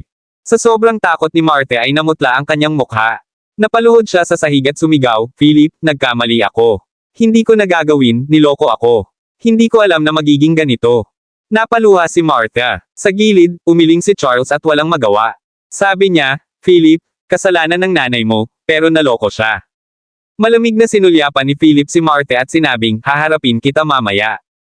Pagkatapos noon, tumingin siya kay Midge at sinabing, sinabi ng biyenan ko na niloko mo siya, totoo ba yon? Nainas agad si Midge at napasigaw, kalokohan. Lahat ay nasa itim at puti. Nasaan ang daye? Siya ay mahina lamang sa pagsusugal at natalo ng napakaraming pera. How dare she say niloko natin siya? Lumuhad si Martha sa lupa, tinuro si Midge, at paos na sinabi, *T. Ang lahat ay isang scam. Niloko mo pa. Nang marinig ito, may naisip si Philip. Pinunit niya ang IOU sa kanyang kamay, pinandilatan ang natulala na si Midge, at sinabing, ayoko ng gulo, pero huwag ka rin magdulot ng gulo. Sinira ko ang IOU. Dalhin mo ang iyong mga tao. Galit na galit si Midge. Hoy, babayaran mo ba ang utang mo? Hindi rin duwag si Midge. Ito ay isang utang na nagkakahalaga ng $500 milyon. Kapag nalaman ng kuya niya na niloko niya ito, mamamatay din siya. Malamig na sinulyapan ni Philip si Midge at sinabing, kung hindi ka nasisiyahan dito, maaari tayong tumaya ngayon na may $500 milyon ang nakataya. Kung manalo ka, makakakuha ka ng $500 milyon pa. Kung matalo ka, kunin mo ang iyong mga tao at mawala ka. Kinagat ni Midge ang kanyang mga ngipin at same time na sumigaw, deal. Kabanata 3023. Pagkaraan ng ilang minuto, umupo si Midge sa tapat ni Philip na may isang deck ng mga baraha sa mesa. Sabi ni Philip, pumunta tayo sa pinakamadali. Ang may pinakamaraming puntos ang mananalo. Mauna ka na. Nagulat si Midge, at tumulo ang pawis niya sa noo. Matagal siyang nag-alinlangan bago siya gumuhit ng card mula sa deck, binaligtad niya ito at nakita ang isang K. Hahaha, nakakuha ako ng K. Tumawa si Midge. Napakaswerte niya. Sa isang tabi, pawis na pawis si Marte dahil sa pagkabalisa. Naisip niya na siguradong mawawalan sila ng isa pang 500 milyon. Gayunpaman, walang pakialam na ngumiti si Philip at sinabing, hanggat hindi ito ang pinakamalaking card, may pagkakataon pa rin ako. Ngumisi si Midge at sinabing, hehe, mananalo ka lang kung magbubunot ka ng ace.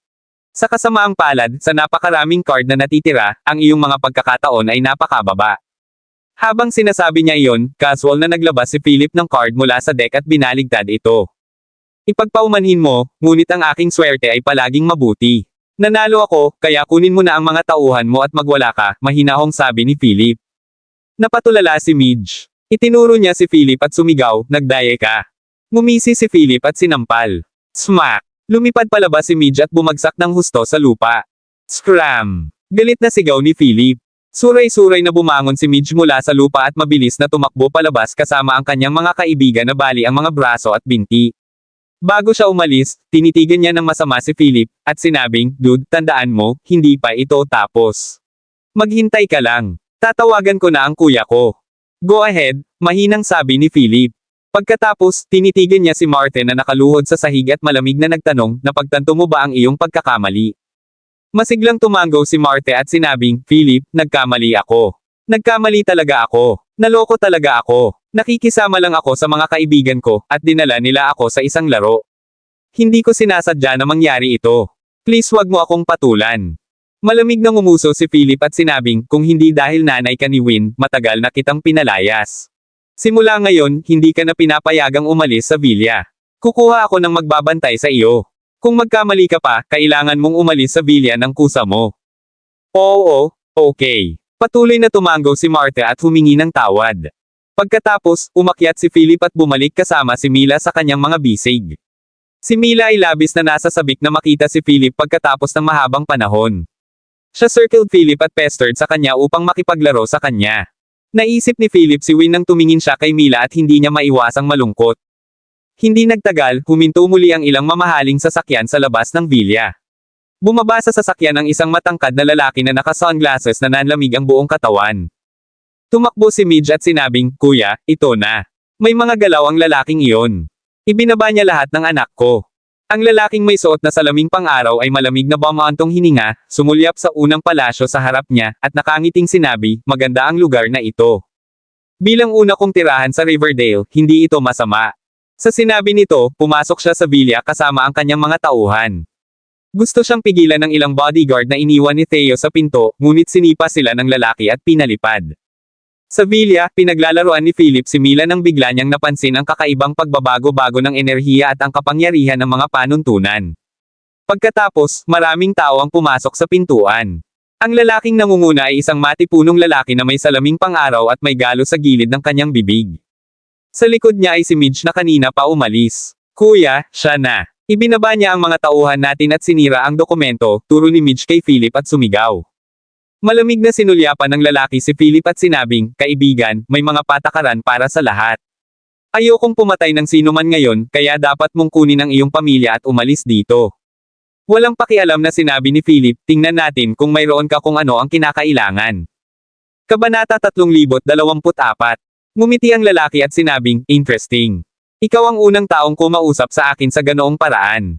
Sa tabi niya, tinuro ni Midge si Philip at umungol, dude, masyado kang mayabang. Natatakot ako na hindi mo alam ang katanyagan ng Reaper Nothing, ang Grim Reaper ng Northwood. Ang Grim Reaper ng Northwood. Reaper Nothing. Kumunot ang noo ni Philip at nagkibit balikat habang sinasabi, I'm sorry, pero hindi ko talaga siya kilala. Pwede ka nang umalis. Sa sinabi nito, aakyat na si Philip kasama si Mila sa kanyang mga bisig.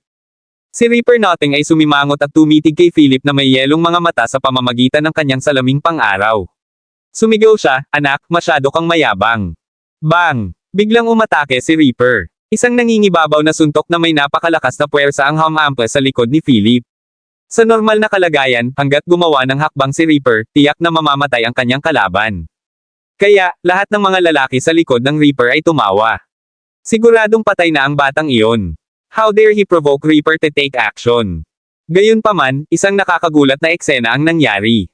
Sa mga bisig ni Philip, itinaas ni Mila ang kanyang maliit na kamay, itinuro si Reaper na sumusuntok, at sinabing, "Tatay, susuntukan ka niya." Ngumiti si Philip, tinapik si Mila sa ilong, at sinabing, "Alam ko. Tuturuan kita kung paano makitungo sa masasamang tao ngayon, okay?" "Oh, okay." Sumayaw si Mila sa tuwa. Galit na galit si Reaper at ang kanyang mga tauhan sa eksenang ito. Sila ay minamaliit. Pagharap sa suntok ni Reaper, ang yabang pa rin ni Philip. "Nililigawan mo si kamatayan." Umungol si Reaper, at ang lakas ng kanyang kamao ay biglang tumaas na parang puyo ng tubig. Gayunpaman, bahagyang lumingon si Philip. Ang nagyayelong titig niya ay parang palka na nagkulong sa paparating na suntok mula kay Reaper. Pagkatapos, sa pagtataka ng mga mata ni Reaper, itinaas ni Philip ang isang kamay at bahagyang hinampas ang isang palad. Boom! Tumama ang kamao ni Reaper sa palad ni Philip at naitulak siya sa impact. Malakas siyang bumagsak sa lupa at dumura ng puno ng dugo. Reaper? Ayos ka lang ba?" Si Midge ang unang nakadagan at hinayla si Reaper pataas. Baka sa mukha ng iba ang pag-aalala. Itinuro nila si Philip at galit na sumigaw, "Anak, nililigawan mo si kamatayan. How dare you launch a sneak attack?" Malamig na ngumiti si Philip kasama si Mila sa kanyang mga bisig at sinabi, "Para harapin ang mga masasamang tao, kailangan mong talunin sila hanggang sa sumuko sila. Naiintindihan mo ba?" Napatingin si Mila kay Reaper na nakahandusay sa lupa bago bumaling kay Philip. Malakas siyang tumango at sinabing, "Naiintindihan ko. Para harapin ang masasamang tao, kailangan kong talunin sila hanggang sa sumuko sila." Habang sinasabi iyon ay ikinaway ni Mila ang kanyang kamao. Maaaring hindi ito alam ni Philip, ngunit ang kanyang mga salita ngayon ay lilikha ng isang nangingibabaw na batang babae sa hinaharap. Kabanata 3025. Walang pakialam na tumingin si Philip kay Reaper, na bumagsak sa lupa at nagsuka ng dugo. Sinabi niya, ang isang disipulo mula sa ikalimang sona ay nang-ahas na gumawa ng kalituhan sa sekular na mundo. "Ganito ba ang ginagawa mo sa Northwood?" Isang malakas na dagandong ang bumulaga sa lahat. Mabilis na bumangon si Reaper, lumuhad sa harap ni Philip na parang bata na gumawa ng mali, at sinabing, "Hindi ko alam na masasaktan kita. Patawarin mo ako." Ibinaba ni Reaper ang kanyang ulo at nanginginig ang lahat. Napatulala ang mga tauhan niya nang makitang nakaluhod si Reaper at humihingi ng tawad. Siya si Reaper Notting, ang Grim Reaper ng Northwood. Sa sandaling ito, siya ay nakaluhod sa lupa ng buong pagpapakumbaba. Sa isang iglap, naunawaan nila at lumuhod, humingi ng tawad sa kanilang pagkakamali. Ngumuso si Philip at sinabing, "Tatandaan ko ang nangyari ngayon. Ako mismo ay gagawa ng isang paglalakbay sa Northwood mamaya at tingnan para sa aking sarili kung ano ang hitsura ng Northwood." Nang marinig iyon, nanginig si Reaper. Ngayon lang niya naramdaman ang kapangyarihan ng 7th Zone mula kay Philip.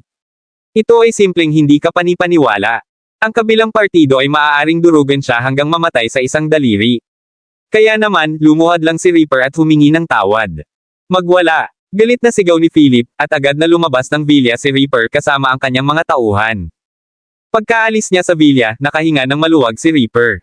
Basang-basa na ng malamig na pawis ang likod niya.